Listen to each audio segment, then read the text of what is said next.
ইজা জুলজিলাতিল আরদু জিলজালাহা, আল্লাহ বলেন যখন জমিন প্রচন্ড কম্পনে কম্পিত হবে তখন তোমরা বুঝে নেবে জমিন থেকে যে আমরা পাপ করেছি এই পাপের প্রায়শ্চিত্তের জন্য ভূমিকম্প হইতেছে। চিল্লা বলেন ঠিক কিনা? আমার সাথে একটু কথা বলবেন সবাই।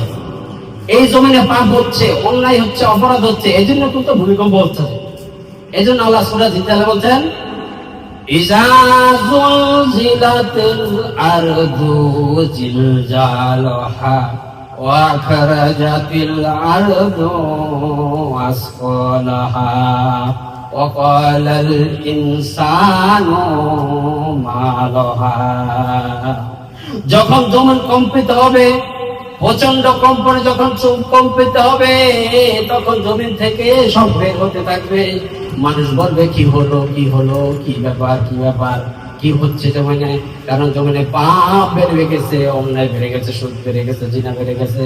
এই জন্য রব্বুল আলামিন একটু ভূমিকম্প দিয়ে আমাদেরকে একটু পরীক্ষা করেন, একটু মনটা একটু নাড়া দেন। চিৎকার মিলে বলেন ঠিক কিনা?